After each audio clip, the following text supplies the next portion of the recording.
Gentlemen, thank you very much for meeting with us this morning, and I'm going to interview you about the issues that I think are on the readers' minds in this recall race, and we're videoing this for the readers who go to our website, and they can listen to the interview themselves. Let's start with your votes on several gun control laws this year triggered this recall campaign against you. Critics say you weren't representing the majority view of your constituents in supporting them. How do you answer that? Well, I certainly did hear from constituents in Pueblo from around the state and even around the country. But ultimately, I looked at the constituents who either contacted me through email, calls. I held 3 town halls on gun safety legislation. I went shooting with some ladies that I got an invitation after one of the town halls. I attended my first gun show. So I spent a lot of time looking at this issue.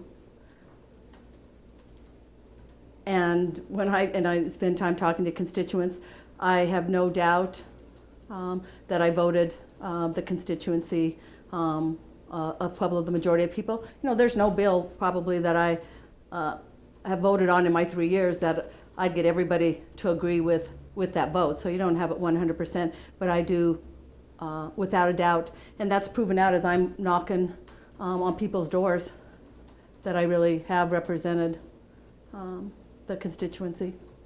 So you would say that maybe not the vocal minority, but the non-vocal majority of people agreed with your votes on this issue? Yeah, I have absolutely no doubt based on the emails, and then now again it's being affirmed as I'm talking to people individually at their doors and in community events.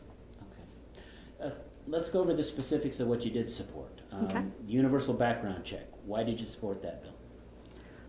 I think that what the bill was trying to do and is doing is keeping felons from having guns. I mean, that's what the bill does, very, very simply.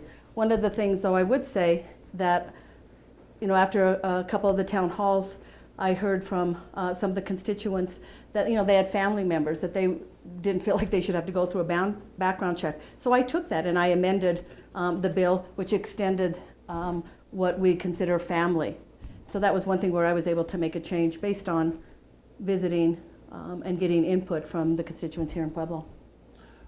But to the folks out there who say background checks only affect law-abiding citizens, criminals don't pay any attention to them, so why do we need them? 2 million people last year across the country were denied their transfer because they didn't pass the background checks. 2 million across the country? Mm-hmm. Limits on gun magazines. That you had a company say, we'll pull out of the state if you do this to us. There was lots of passion and focus on this. Why did you support a limit on gun magazines? Well, the company was able to operate out of here. It had affected nothing that they were doing as far as their business. That was I think a decision that they made based on values, not on their ability to actually operate out of Colorado. When they were looking at the limiting the capacity of magazine size, we asked people to come together, give us input, and we got no feedback. They wanted to have nothing to do with it. So we wanted to, let's talk. Let's see what is the best number that we could come up with as far as limit. So we put that out there. They weren't willing to come to the table, whether Republicans or the gun lobby that has been so strong and I think dictating what a lot has been happening here in Colorado as well as across the country. And by limiting gun magazines, you hope to accomplish what? Because you hear from the gun folks who say, well, there's all sorts of shooters who like combat shooters, or whatever the sportsmen like. What did you think you'd accomplish by making smaller magazines? When we know that here in Colorado we had 2 of the biggest massacres with large capacity military style guns. I mean, it would be hard not to be able to address that in this state when we had Aurora just a year ago, and in 1999 we had Columbine. You know, and when you look at that, I mean, in Tucson, Arizona, and when you look in Newtown, all those had high capacity military styled guns and magazines. And if we were able just to limit that, we'd be able to stop some of these tragedies to be at the enormous rate that they have been at. So I think magazine is a piece of it. You know, and I've talked, you know, I guess on the other thing is I've talked to so many gun owners who find that, and hunters that find that this is not going to affect anything that they're doing. I mean, what I really did find out is for some recreational users that go to, what do they call them, where they go and shoot? I can't think of it. Combat. Well, I mean, there are places where you go. Right. I can't even think of what the name is. Somebody called it combat shooting. It was a kind of So sport. shooting ranges, yeah. So, you know, if you go to shooting ranges that, you know, they want to have that 100-round capacity so they could just keep on shooting. But I found some that say, you know, I don't mind taking 2 seconds, 3 seconds to put in another magazine. And, you know, there's people, I don't think there was a magic number because you ask. I mean, there isn't. They want no limits. And I do think when we look at the tragedies that have happened in this country and the two that have happened in this state, that is contributing. When you can fire that many rounds in a short period of time, you can, and I think it's to kill people. That's what happens, those high capacity magazines.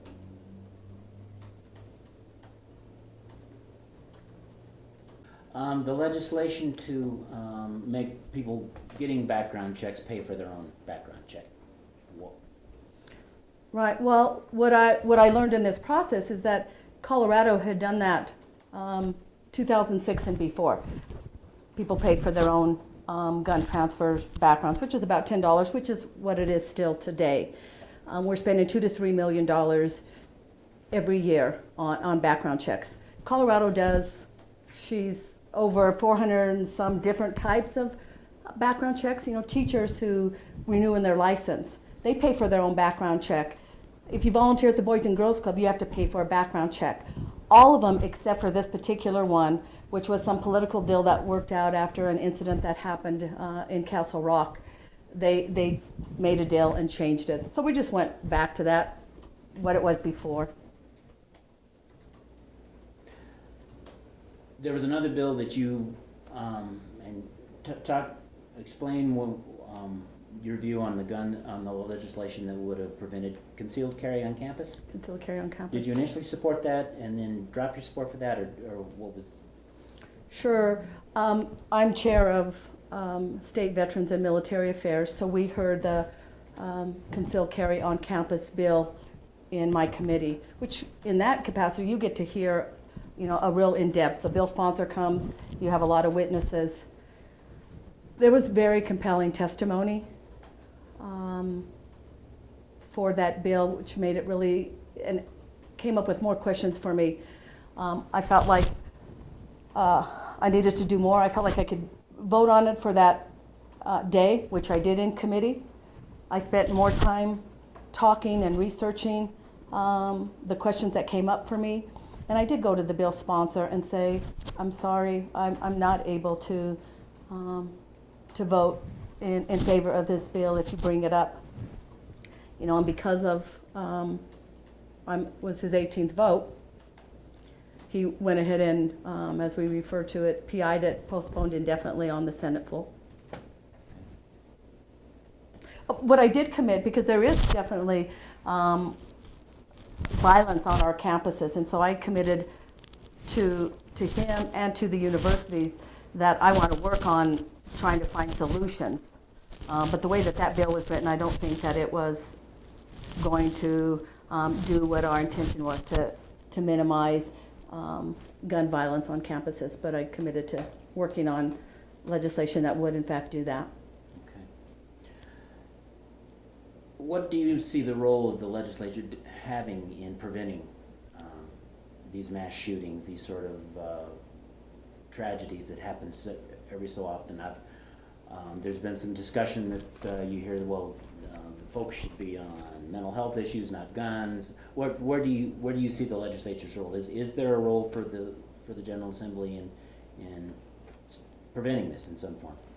These sorts of. I think public policy that's what legislatures do, at the state level, local, and on the federal level.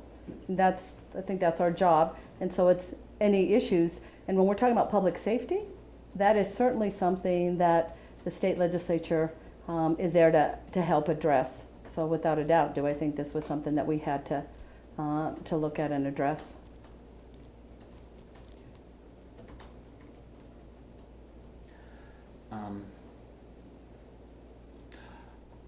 On other legislation, looking at, you've been up there 3 years? I finished my 3 third years? session, yeah. Why should voters, what are you telling district voters, why should they keep you in office? Why should they keep you there? What have you accomplished?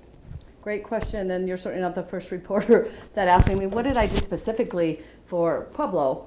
And actually a Denver Post reporter asked me that, and she wanted to give me your top 5 things that you did in the legislature specifically for Pueblo. Well, I came up with 10, and so what I would encourage you to do, Peter, is to look at my website, angela@angelagiron.com, and look at the top 10 list legislation that I passed specifically for Pueblo.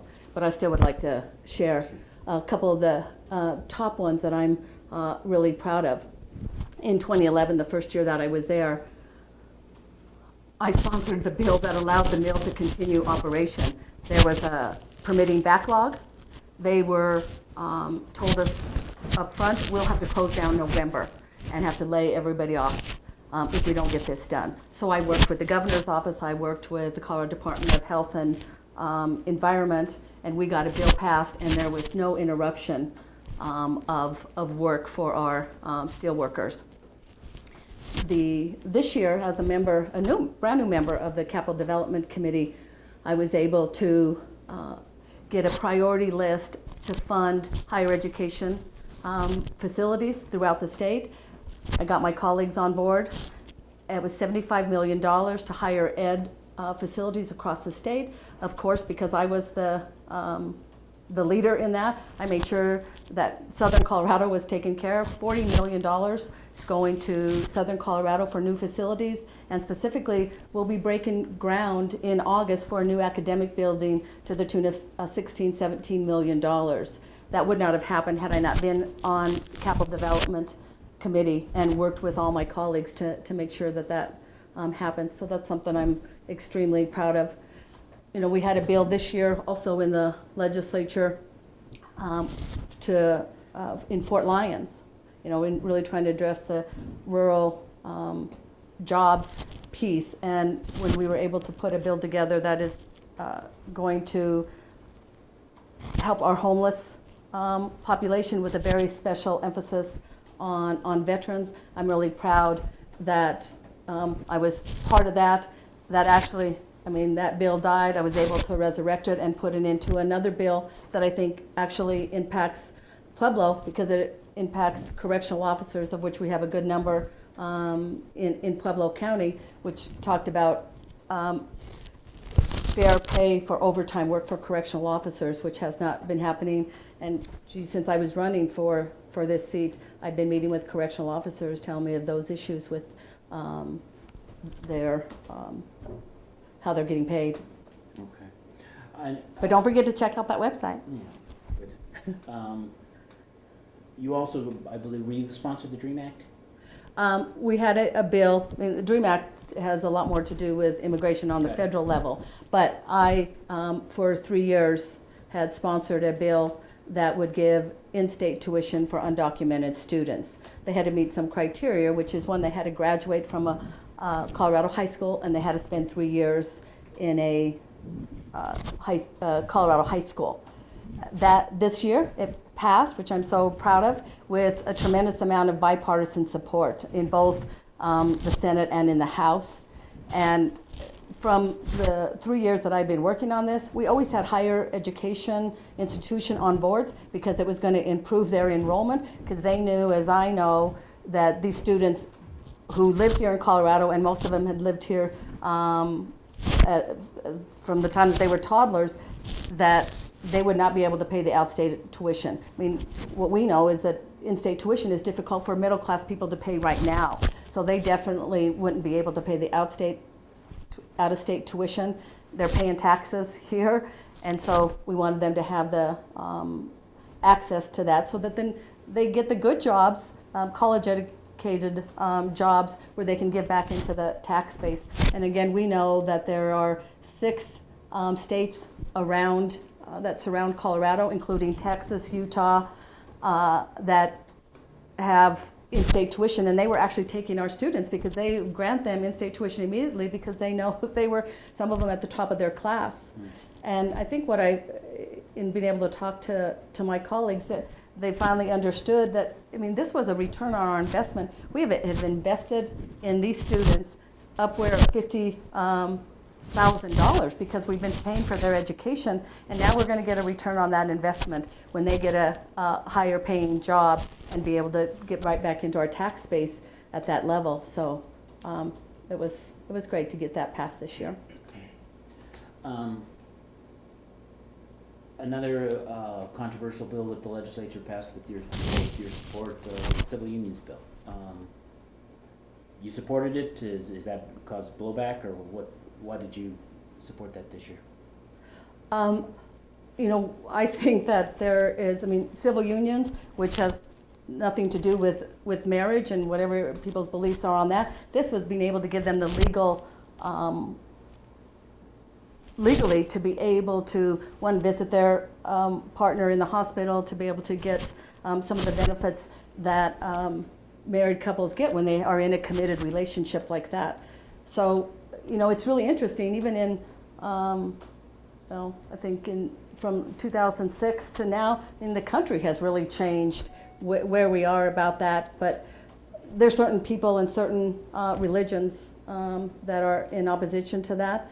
That may be, there may be some people who are unhappy about that, but the majority of the people that I'm talking to, as I'm knocking on doors, they just, you know, that's without even thinking that they should have those equal rights and meet their legal obligations through that.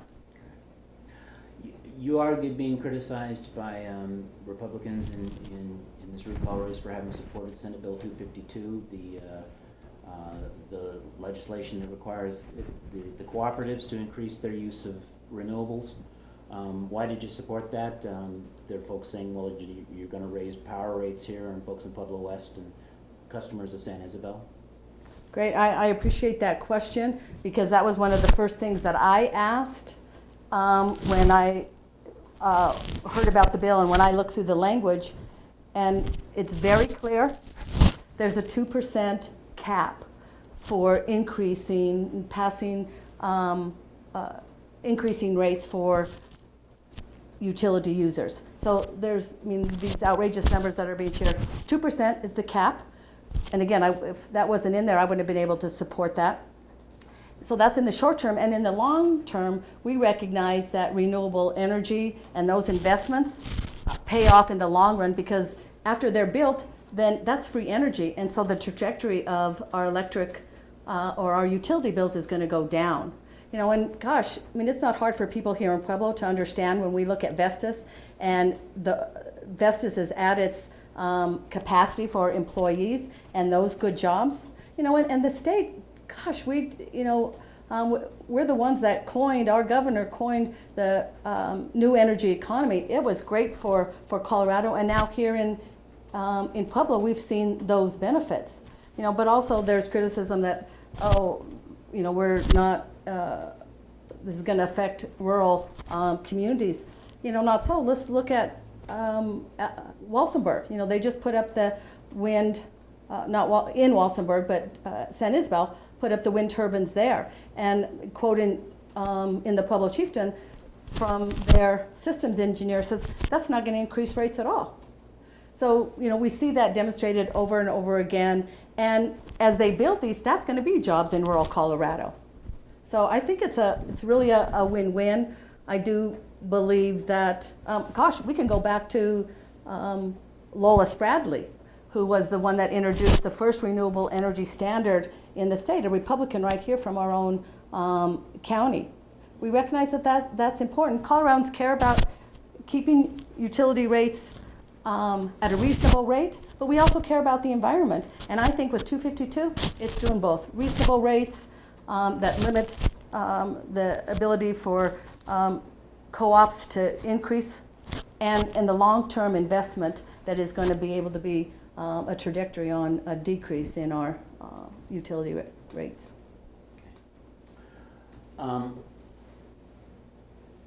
House Bill 1130 initially was it was a bill on water transfers that I think you were the original Senate sponsor of.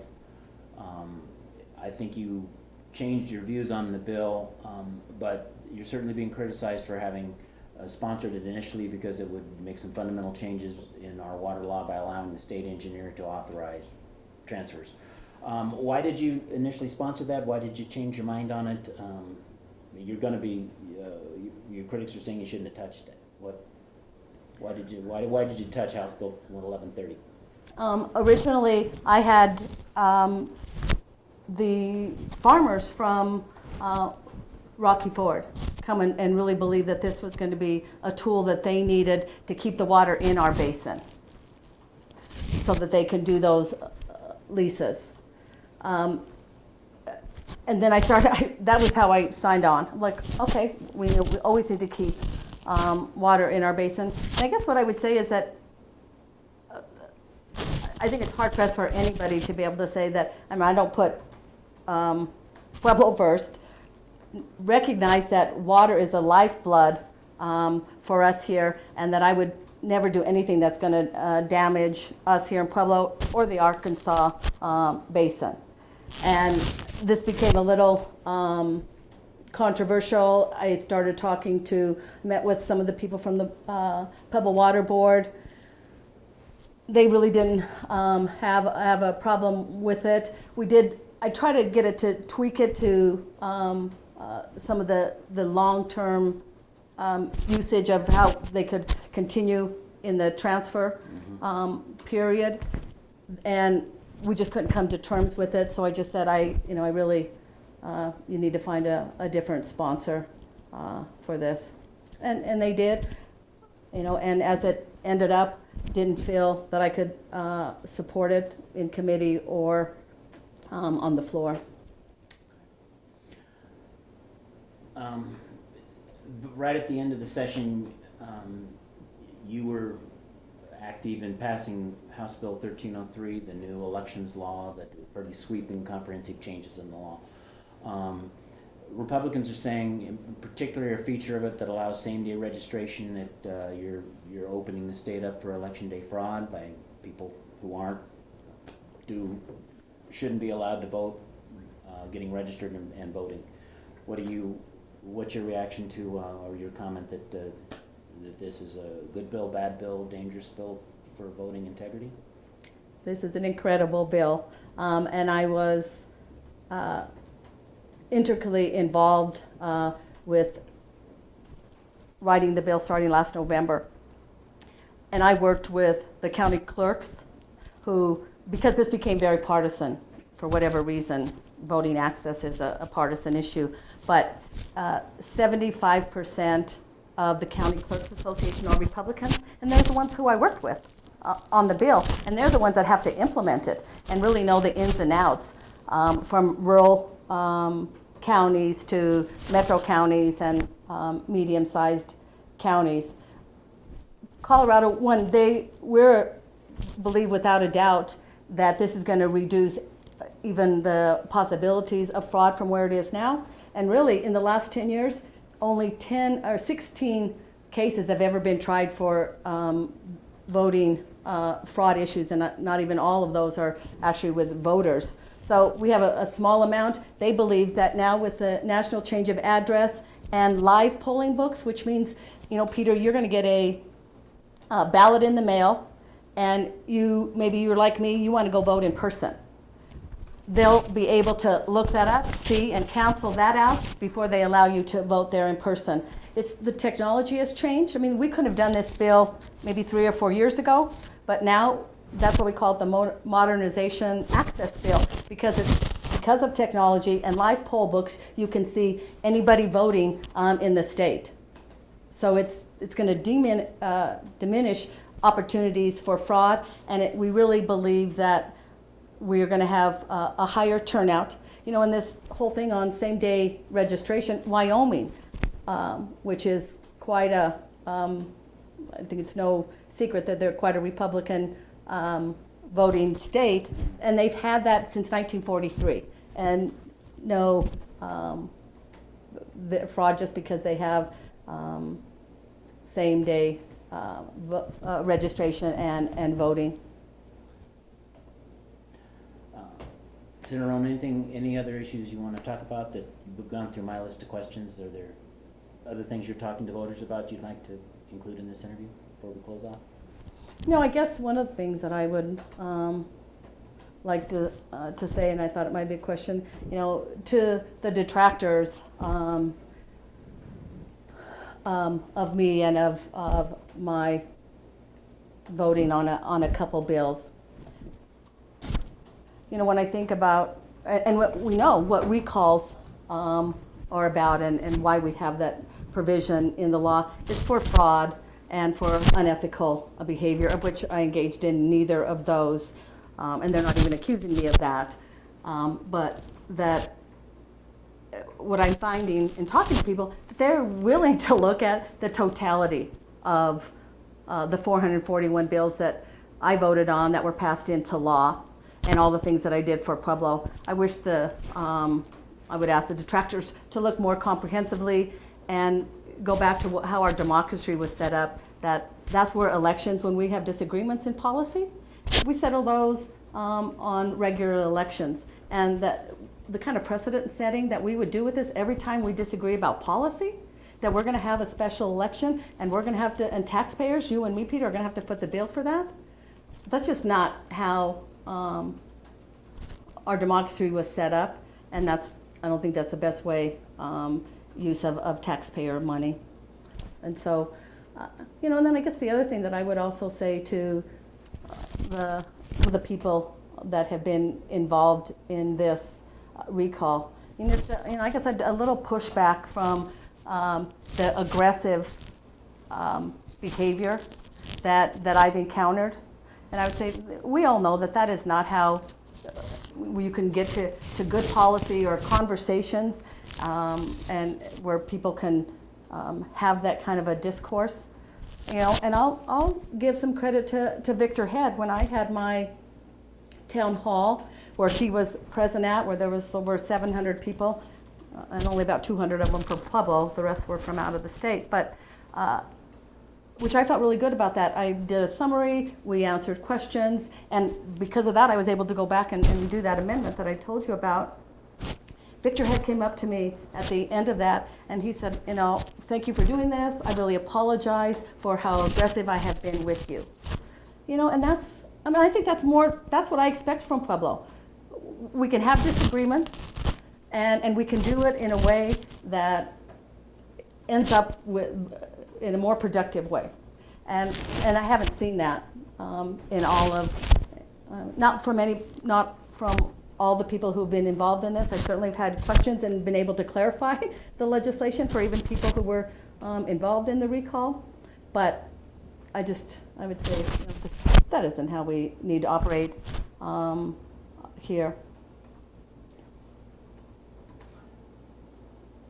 I've got my questions answered. Anything else? Let me think if there's something that I think is important. Thank you for making yourself available. When you say that, because you know, I was thinking about that side-by-side comparison. I really don't feel like I'm running against the Republican that's on the ballot. I mean, I'm running on the question is, did we do an election of 2010?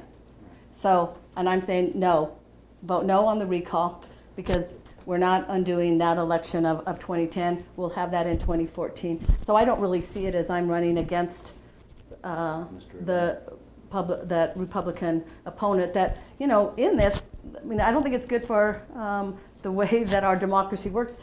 That person on there has not even been vetted by the public at large. That's not, you know, in this time period, certainly probably has been vetted by the Republican Party, but that's a very people that live here in Pueblo County. So I think it's better when you have an election and you really can have, I mean, they go through their primary part, we may go through our primary part, then you have two that are really running against each other. And as I think I might have said to you before, I'm happy, or I might have said it to Ryan, to put my record up against anybody's. And in fact, I'm happy to put it up against the Republican opponent that probably will be on my in the 2014 election.